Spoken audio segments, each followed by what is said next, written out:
వీలునామా అనేది మీ ఆస్తులను మీ మరణానంతరం ఎలా పంపిణీ చేయాలో నిర్దేశించే ఒక శక్తివంతమైన చట్టపరమైన పత్రం. ఇది కుటుంబ సభ్యుల మధ్య ఆస్తి వివాదాలను నివారించి స్పష్టత, శాంతిని ఇస్తుంది. సరైన ప్రణాళిక లేకుండా ఏర్పడే తప్పులు, చట్టపరమైన అవసరాలు, భారతదేశంలోని వివిధ రకాల వీలునామాల గురించి తెలుసుకోవడం అత్యవసరం. వీలునామా, ఈ మాట వినే ఉంటారు. ఎక్కువగా అయితే సినిమాల్లో ఆస్తి పంపకాల విషయంలో ఈ వీలునామా అనే పదం వినిపిస్తూ ఉంటుంది.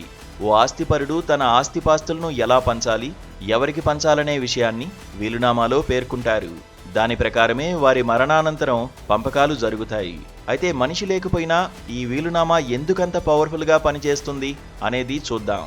స్పష్టంగా ప్రణాళిక వేయకపోతే ఆస్తి విభజన లేదా సంపద బదిలీ తరచుగా కుటుంబ సభ్యుల మధ్య వివాదాలకు దారితీస్తుంది. వీలునామా అనేది ఒక చిన్న కాగితంలా అనిపించవచ్చు, కానీ ఎవరైనా చనిపోయిన తర్వాత కూడా కుటుంబాలను కలిపి ఉంచే శక్తిని కలిగి ఉంటుంది.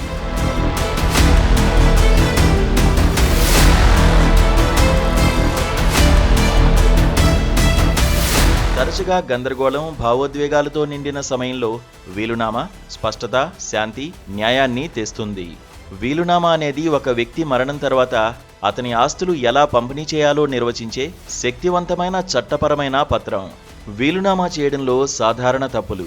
వీలునామాను రూపొందించేటప్పుడు చాలామంది తప్పులు చేస్తారని, అది తర్వాత గందరగోళానికి దారితీయవచ్చు లేదా వీలునామా చెల్లదని నిపుణులు అంటున్నారు.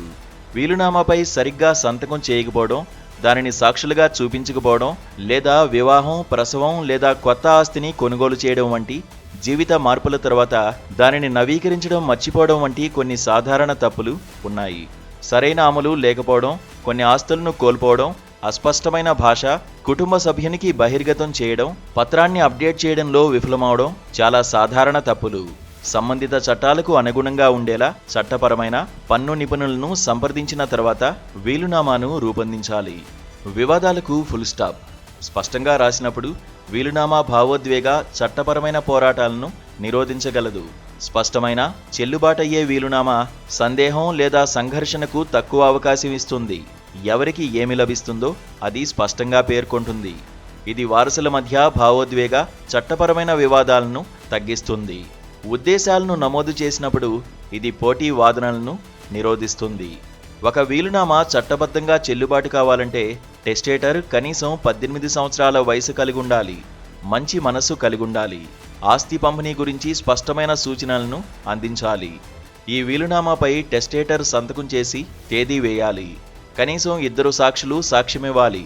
ఒకరు కుటుంబ వైద్యుడు కావడం మంచిది. సంతకం చేసే సమయంలో మానసిక దృఢత్వాన్ని నిర్ధారించే వైద్యుడి సర్టిఫికేట్ పొందడం విశ్వసనీయతను పెంచుతుంది.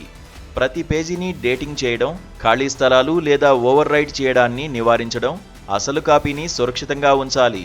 వీలునామా అనేది కేవలం చట్టపరమైన అవసరం మాత్రమే కాదు, ఒకరి కుటుంబం పట్ల బాధ్యతాయుతమైన చర్య అని 2 నిపుణులు అంగీకరిస్తున్నారు.